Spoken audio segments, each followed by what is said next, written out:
These are the beautiful brown long-eared bats. They are so amazing, these bats. These are gleaner bats. They're master gleaner bats. And these ones specialise in living on moths. They love moths. But moths are clever and have learnt how to interfere with the echolocation sound of bats. So they can block it. And they can also take evasive action and dive out the way. Now, these little guys have been living a very long time. And they've come up with these two cunning plans. And with their wide, broad wings and their wide tail membrane, they hover and flutter over the flowers, over the water, looking for Mr. Moth. And when they've located him, and also the little row of hairs along the edge of the ear will pick up the vibrations of the moth. So having located it, they hover over the moth, getting lower and lower.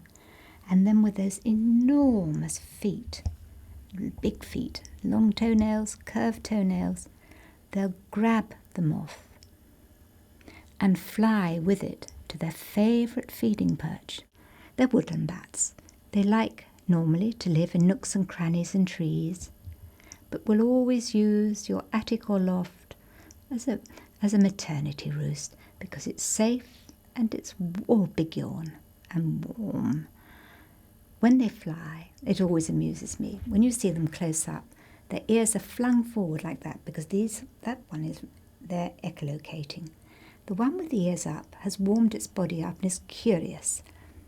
If I had my bat detector on, you'd hear what she was saying. She's echolocating now through her nostrils, but you can't hear it. The other one's a bit sleepy and can't be bothered. Because, you know, these bats live over 40 years. It's purely incredible. Look at that interaction between the two. They're so sweet together. All these guys are the education team. They failed the flying exam. When I fly them in the sitting room to get them fit prior to release, I'm looking for three things. I'm looking for skills, I'm looking for stamina, and I'm looking for attitude. Each species needs different skills, and I need to see them. And they need to fly for anything between 10, 15, 20 minutes, half an hour to show me that they're fit. But they've also got to have the right attitude. They've got to say, whoops, how can I get out of here? I should close the window in tight. Is the door shut tight? Not, oh dear, where can I hide? Won't do. We have Ceratine and Noctule, and this is an interesting bat, that's Leisler. And then we have the slightly rarer bat. There's an Enthusiast there, and a long-eared there, and Natura. And then in the other cages, I've got whiskered, Brandt's, long-eared, and the two other pipistrelles. Well done. There's a good girl. That's all right, Sophie. Mummy's here. Good girl. The Ceratine, it's one of our... Oh, big yawn. Oh, that's lovely. Well done. One of our largest. It's not rare, it's knocking on the unusual list. It's found in the southeast of England, spreading southwest. They're more of a gleaner bat. They're quite interesting, their lifestyle. She's opening and closing her mouth because she's echolocating. Now once a bat has warmed up and raised the body level to over 32 degrees, they automatically begin to echolocate. Now she says, I can't be bothered. I've gone back to sleep now. At least the eyes are open. Oh, but yeah, we'll have a little shout. They do it automatically. Oven gloves are brilliant, but all bats need to hang or lie. There's a tea cosy. They love the tea cosy oven gloves. So you give them the choice. Do they want to hang or do they want to go in and lie?